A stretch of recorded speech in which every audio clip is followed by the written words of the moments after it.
Hey, what's going on, everyone? We got EOL on today, so he'll probably pop on in a second. It's crazy. Hope y'all having a good Tuesday. Good Tuesday. I feel like I always end up wearing this white shirt, but that's okay.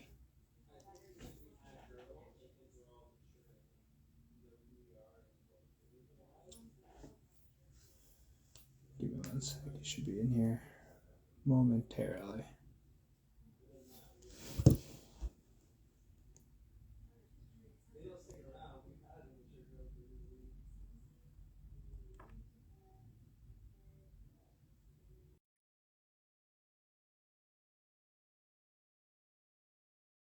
Oh, yeah,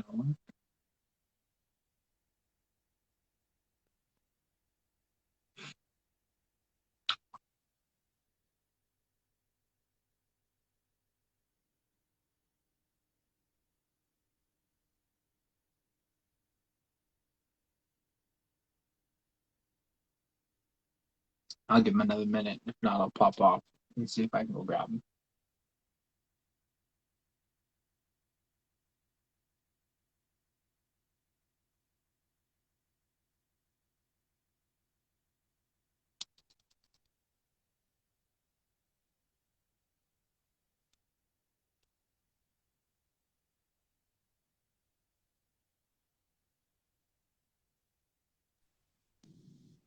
Hey, boss, what's going on, man? What's going on, brother? How you doing? Chilling, bro. Chilling, bro. Say, man, it's so nice to finally connect. I've been following a little bit of you on social. I'm not gonna lie, not a little bit. I've been watching your page real close. So, like, that's good. That's good. Yeah, Um, for sure, man. you mind if I do a quick introduction, real quick? For sure. All right. So it's Isaiah Henry here, First Position Real Estate. Today we got on EUL. Did I pronounce that right? Yeah, you did. You did. All right, invest with EOL and low key. The reason why I really wanted to talk to him because I think what you're doing. I'm not even going to talk about your real estate, just how you like present yourself. It's like the most low key, but so like you add so much value because so many people are doing like the big shows, pop and flying, da da da da da. I Yeah. keep coming across your profile. It's so low key, but you're just consistently putting out good content, sharing your real estate journey. And I feel like you're so authentic, and that's what a lot of people need in the real estate space. So for me, thank you. And for a whole bunch of other people, thank you as well. No, thank you, man. I appreciate it. And yeah, it's just what I want to document is just the entire process from where I started to, every kind of hurdle and stuff that I faced. That's just what I want to present to everybody. So hopefully That's they could learn something as well. 100%, man. That's so Yeah. authentic. I like that. That's so authentic. I like that. But yeah, let's jump in. So, Yeah. like how I Yeah, like for to sure. usually do it on the lives, I got three questions for you. You got three from me. I'll start Okay. off if you want to wrap it up. And if not, we're good to go. Sounds good? Sounds good. Perfect, man. Oh my gosh. Um, so where do you mostly invest? Like that's the biggest thing I want to. Where geographic location do you mostly invest, and why did you choose to invest there? Okay. So where I'm investing right now is in London, Ontario. Nice. And yeah, and the reason for that is I saw some other markets before I settled on London. I liked the kind of job market London has, the industries that are in London. I like the population in London. I think it's a growing population. And that was within the kind of one of the markets that I saw I could still cash flow and still have, a decent asset, in my opinion, where it's still strongly appreciating. I'm not investing for appreciation, but I just think that London has all the fundamentals of a good city that I like to invest in. There you go. So yeah, that's why I picked London. Really, before London, I looked at Cornwall. I looked at a few Ooh, other cities. Oh yeah, those are all great cities to invest in. But right now, for my first property, I also wanted, somewhere where it's not too far, where I can drive into it because I wanted to be involved in the construction process and kind of, you know, really not be hands on, but I wanted to monitor it more than what other people might have wanted. And yeah, I think London was a good fit for me. It's perfect. It's about 2 hours. I live in Toronto, so it's like a 2 hour yeah, drive. Not too bad. And yeah, that's really it. that's So good. Hey, it's the 2 hour Toronto special, man. I know yeah, a lot of investors yeah. I talked with. Hey, live in Toronto. Hey, if you could Yeah, buy something on that 2 hour bubble, man, like you're yeah, good. yeah, yeah, That's yeah. that. I know I don't really have it. I know we didn't talk about this question, but just building off that, the first deal you got out in London, wholesale real estate MLS. How'd you pick that one up? Yeah, so that was on the market. It was actually pretty low than what everything else was selling for. So the day it came out, I think it got listed on a Wednesday or Thursday. And then I set up a viewing with my realtor on Saturday, and then we made the offer Monday. It was the first offer they got. It was accepted right away, so it was pretty quick. Yeah. So and I got it 5K below ask too. So this was in July of this year, July or August of this year. So it was pretty good. Hey, But you yeah, know what? I will hope people cut this and go back. First of all, finds the market, identifies the market, has a realtor on the power team, finds a yeah, property, moves yeah, with speed, yeah, gets it at below market value, man. All the fundamentals to investing. So congrats to you there. I know yeah. on this Thank you. one, we're not going to break down the numbers on that. I'd love to Yeah, break that down at a future one, but hey, yeah, for great sure. buy, great pickup in London there. I appreciate it, Now, man. one of the reasons why I really wanted to reach out is like I saw you do some posts about splitting the utilities. Yeah, And now that's a huge thing that a lot of investors kind of go back and forth this summer. Like you must split. Some say don't ever split. yeah. But I'd love to hear your experience on splitting the utilities, pros and cons of doing that. Yeah, for splitting, I think I'll talk about the cons first. The con is I know at least for London they add an extra charge to Oh, deliver the utility to you. Yeah, I actually found out that not too long ago. So I know there's an extra charge for that, and then there's also a price to at least first. If you split hydro, then you have to pay your electrician, and you have to pay the city as well to add 2 more meters. So there's a price. Depends how much work needs to be done in the house as well. yeah, But yeah, that's the cons. The pros is you never have to worry about that specific utility ever again. It's yeah, on the responsibility of the tenant. And if you have a duplex, in my case too, like one thing I thought about was if let's say you have a 60-40 split with the tenant, and let's say one of the units is vacant, technically that tenant would still only be responsible for either 40 or 60% of the utility bill, regardless of if that unit is vacant or tenant. Again, it's kind of common sense that if it's empty, they should pay for the whole thing. But I've seen different landlords have disputes with tenants because that's what's on the lease, and that's kind of what just people trying to get around the system. But other than that, yeah, it's just never having to worry about paying utilities. And in the long term, if you ever decide to have a DSCR loan, I yeah. think the fact that you have very low utilities will help out in getting a higher value of the property. 100%, man. I think you Yeah, touched on a couple good things there. Like a lot of yeah, people, when they get a multi, whether it's a duplex, tri, four, or higher, they're all yeah, about, hey, push that expense number. I'm sorry, push that income level up, more yeah, rent, more yeah, income. yeah, But I like your approach, putting a little bit more money up front to the renovations and yeah, lowering that expense number. Because it's the same thing, man. If you yeah, increase the expense, all right, increase the income, lower the expense, your yeah, net is still going to get bigger. So that's yeah, huge. exactly. I really like that play. So that's really good. That's really good, Yeah, I man. appreciate it. Now let me give you a scenario question here.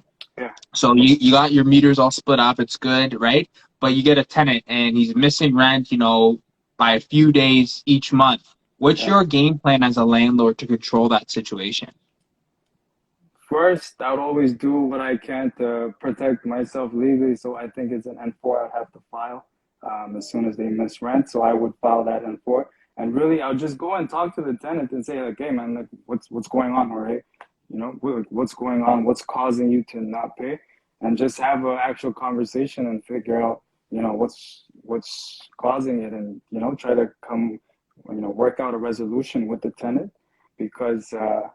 I think people make mistakes, but if it continues, for a few months, like you said, then at that point, I would probably, yeah, keep issuing unforced and see if I could get a hearing. But I would, first of all, definitely talk to the tenant and just figure out what's going on and Hey, what we can do. Yeah, I like that because, you're a people first landlord, if that makes sense, because, a lot of people, again, I'm not trying to be punitive, like, rents late by a day. They're like, bring the hammer. Yeah. You're evicted. Get out of here. Yeah.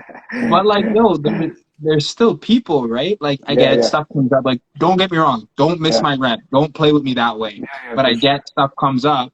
Let's Yeah, talk about it. Hey, you missed rent. I served my N4. Great. We're done there. Let's yeah, talk. Why did you miss rent? Is it something that I can help you with? Do you need to bring a roommate in? Is there something that I can do as a landlord to help yes, you? exactly, Because if not, exactly. let's crush it right now and let's Yeah, get you moved to another spot.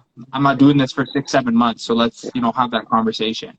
yeah, yeah, exactly. I mean, I'm in a few landlord Facebook groups, and man, Yeah. it's crazy. It's crazy in It's there. So nuts. yeah, it's Yeah. nuts. There's all kinds of issues that you see there. So I think some people just have a conversation first. And I think some people have too much of a big ego where they don't want to have that kind of conversation. Um, yeah, that's what I would do. I have that. I still, again, protect myself in the show and force, so I'm not letting them slip. But still, I'll have that conversation with the tenant. 100%, man. Yo, Yeah, I like that, man. You got a good head, man. I yeah, see that LinkedIn career freaking taking off, man. So that's good. But that's all I got for you. Those are my yeah, three for you. You had a couple questions lined up for yeah, me. yeah. I did. So my first question is, I know in other lives you talked about doing wholesaling in the beginning of your journey. What made you want to be a realtor? Because I know you got your realtor license. Congratulations, by the way. Thank you. Thank Yeah. you. So Thank you. what made you switch from being a wholesaler to being a realtor? Okay, so this is what I took from it. Yeah. Don't get me wrong, wholesaling is sick. Yeah. And the reason I wanted to be a real estate agent or realtor is because I Yeah. actually wanted to sell houses. I tell everyone, if you don't actually want to sell houses, do not become a realtor. Yeah. It's not worth it. Like there's a lot of fees that go into it, obviously the education, but there's ongoing fees. I Yeah. actually want to sell real estate and I want that to be a big part of the active income for first position real estate. Right. Right. Wholesaling is great as well. There's just some stipulations there Yeah. that other people. I wasn't good at navigating. And this is the other thing. Yeah. There's a lot of people doing wholesaling at a high level, and I feel like my personality, my attitude, what I bring as a real estate agent, not only can help people get into homes, but I can help educate people through that process. And I don't think either's better than the other. I think they're different, and I just chosen this, and I think there's maybe a little bit more longevity in this as I grow my career and grow the Right. business that way. Right. Right. No, that makes sense. That makes sense. That's yeah. I think it's a very good. Yeah, and I think more people are aware of what a realtor does as well, and you kind of have more exposure to both investors and personal clients as well, right? Yeah. So Hey, don't interesting. don't get me Yeah. wrong. If you see something with a 60K wholesale fee, you just give me a call. I'll put it right in the wholesale. All right, man. Uh, Sounds good. Another question for you is, what has been your biggest real estate lesson that you've taken so far from your journey? yeah. Um, so I'll go with don't penny pinch, nickels and dimes, don't make millions. Like I Yeah, remember when I was started, I'm running my numbers so tight. Like I yeah, remember the first maintenance call I had, I'm like yeah, getting 70 quotes to fix a faucet. I'm like, no, you're 67 cents more expensive. I can't go yeah, with you. Like, no, like yeah, please. And I'm like, that's not a longevity way to build a business. Like all relationships. I have no problem paying above and beyond if those relationships are reciprocated. I'll take one instance. My property manager up in Timmins. I have yeah, no problem paying her for what she does. She yeah. services my property so well. The relationships she's built with me, the relationships Nice, she's extended or helped me build has really, nice. helped me as a real estate investor. She even helped me when I was getting my license. Like I owe a lot to her. So I'm much more okay with building that relationship than penny Yeah, pinching. Anyone who's like pinching pennies on their first couple, I'm like, man, you're not going to be in this business long. Build yeah, those relationships and yeah, that's how you're gonna actually, excel in this business. yeah. No, I agree completely. I mean, I have a team right now that I'm working with the contract, like a contractor team. I kind of see some prices go up a little bit in a couple areas, but I'm like, okay, what I mean? We have that strong relationship, and at least when I call them, they can get on the job pretty quickly. That is So, worth it. That is worth it. I'm telling you. exactly. Yeah. Okay. And my last question for you is, in 10 years, where do you see yourself? Retired. I'm done. I'm retired. Retired. Yeah, completely? Top it up. Nah, like I would. I'm going to be done. Like, I'm 27 right now, 37. Oh yeah, like I'm done. You know, putting in the work in now to create that business and life I want for me. Like, I'll be candid. Like my 10-year goal, Yeah. I'd love to own a 4-season cottage on the lake where I'm able to, you know, have the boys up. They can stay. I got a garage gym on the side. Boys can bang out some weights, and I'm just enjoying life. Right. I got no problem with the city, but it's just not where my heart lies. I'd love to be, you know, a step away from the city. I don't know how I turned into this country boy, but that's kind of where I want to end up. And, you know, we're just building the systems to, you know, still have the buy and hold, still have the active income and grow that business so that when I do want to step away, 35, Right. 37, I'm in a Right. position to do so. Nice. Nice. And would you want, I'm assuming you want a large rental real estate portfolio to, Nope. no, you don't want that at all. I have a cash flow number. I can toss it to you off screen. Yeah. But once I hit that number, like I'm good. I'd rather be able to like have my number be able to be set up where I was and then still be able to like educate other people. Like I really don't have like, and again, this isn't wrong. I know some Yeah. people, like I was talking with a guy, I won't drop his name, but like, he wants to have like 100 million doors. I'm like, yo, fill your boots, man. Do your thing. Man, if I had 10 doors, cash flowing, $1,000 a month, I'm Yeah. out. I'm out. I'm out. I'm done. So, and another big thing, sorry to build off your question, I feel like once you kind of lock into your goals and actually where you want to be, the work you're doing makes more sense because a lot of people are just, you know, working to work. But I'm like, okay, how do you know when you get there? How do you know, like, when you've met your goal?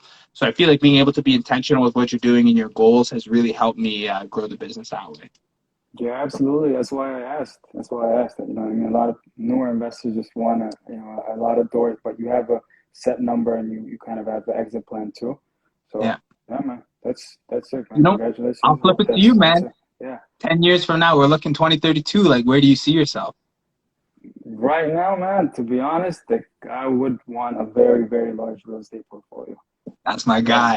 Get yeah, after it. a very, very large portfolio that consists of multifamily buildings, commercial and industrial, and I'll just be all around. And I'll be investing in the United States, so Ooh, kind of, in the yeah, States too. Okay, in the we're gonna States, have yeah, to have you back when you start pulling some trigger on some stuff yeah, down for down sure. in the States. I have who is it? A couple people I was talking to. Are you looking to like buy and hold down there or you flip down there? No, it would be buy and hold, not right now. It would be Okay. in like in a few years when I feel more comfortable investing here and I can Yeah. manage, you know, long distance investing. Then I would definitely want to go to the U.S. And make that kind of transition there too. So own in both countries.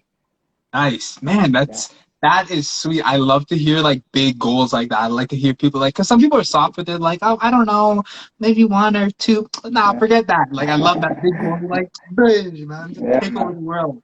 So Yeah, that's huge there. But anyway, let me wrap it up for everyone. Guys, it's Isaiah Henry here, First Position Real Estate. Today we had on EOL, you know, shared about where his portfolio is, where he's going, a couple things.